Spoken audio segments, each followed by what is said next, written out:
Now, like most anything, there is a right way and wrong way to go about oil and gas investing. Let's talk about the wrong way first. In fact, if you've ever heard someone say oil and gas investing is too big a risk, or I've lost money in oil and gas investing, you'll see here exactly how that happened. The traditional way of doing it, the investor sinks $100,000 or more into a single well investment. Since industry-wide, only about half the wells drilled are producers, just imagine you write a check for $100,000 or more and then dig in your pocket and flip a coin to see if you just lost your money. That's not too great a proposition, is it? Of the producing wells, roughly half are marginal. Generally, about 1 of 10 wells drilled could be called outstanding. The investor's chances of losing their entire investment is over 50%, and the investor's chance of hitting the big time is less than 5%. Pretty easy to see how the old way of doing it has left a poor taste in some people's mouth.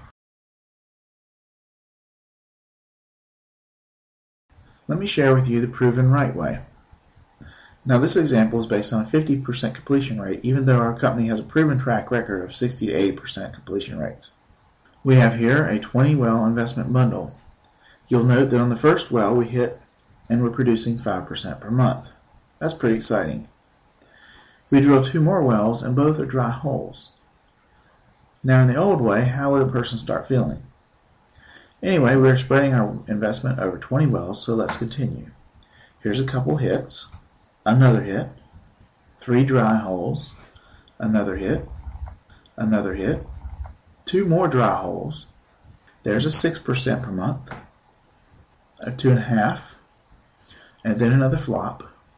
12% per month. There's that big time well. Then a dry hole, 3.5%, and finally yet another dry hole. Okay, so what happens when you spread your investment like this? At only a 50% completion rate, the average rate of return per month, 2.4%. That amounts to 28.8%. Not too shabby. But look at this. After you take into account at a 33% tax bracket, that's probably what Uncle Sam's hitting you up for, right? At least until it gets higher. Well, that equates to 14.2% tax refund. Altogether, tax impact included, your net on these 20 wells at a 50% completion rate, 43%. If these results were possible for you, you would want to take advantage of it, wouldn't you?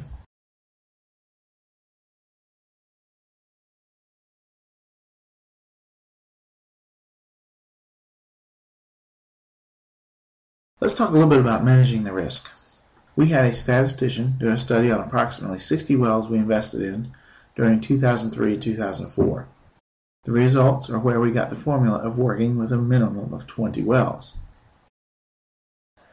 Likelihood of loss of investment decreases as the number of wells increases. Spreading the investment over a sufficient number of wells statistically reduces the possibility of losing all of your investment to a negligible amount.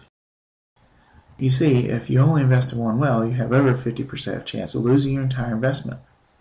But as we increase the number of wells you're invested in, the risk keeps decreasing. Around 20 wells, the risk becomes negligible. Make sense?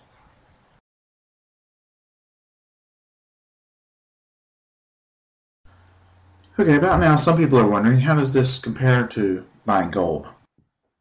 Gold requires a once every 25-year economic catastrophe versus black gold, which is a long-term profitable enterprise. You are a partner in an actual business. With regular gold, there are no monthly checks. With black gold is a steady cash-generating source of income. Hoarding gold requires currency devaluation, which is inflation. Now think about this. With your gold, the only reason your value goes up isn't because the gold is actually worth more. It's because the money, the paper money, is worth less. With black gold, global demand increases reserve value. With gold, neither moth nor rust doth corrupt. In other words, a lump of coal isn't going anywhere once it's been dug out of the ground. With crude oil, it's a consumed, finite resource. Crude oil is used up, thus generating even more demand. The price of gold is now at a speculatively driven all-time high. With crude oil, there is a current opportunity to buy low. With gold, all realized profits are taxed as capital gains. Now picture this. Remember where the value of gold comes from? It comes from the value of money going down. So you end up paying capital gains tax because your money is worth less. That's just nuts. With black gold, there are 200% tax deductions available. Gold ownership was outlawed in 1933 and could be outlawed again at any time. Uncle Sam encourages domestic production through tax incentives. After economic recovery, production of gold will easily keep up with demand, and that will result in falling prices. With black gold, after recovery, demand will inevitably accelerate and outstrip new discovery, which equals rising prices.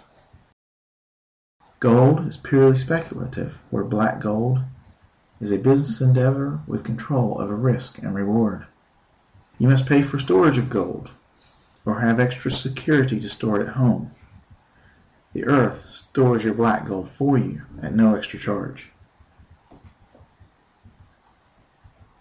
Cash out with gold requires an expensive broker, margin, or a barter. Black gold has a well-established market waiting for the product to be pumped from the earth. And with gold, there are no real jobs created, and there is no economic stimulus. With black gold, we generate numerous jobs, and we stimulate the economy.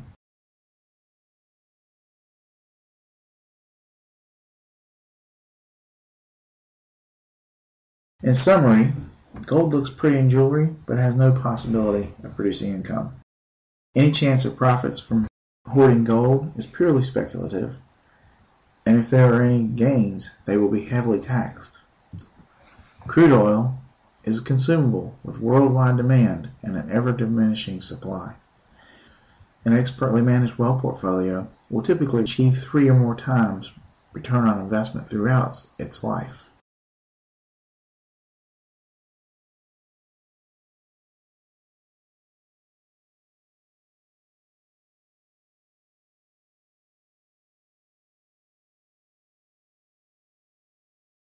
If we can help you enjoy the rewards of investing in black gold, what would prevent you from going ahead right away?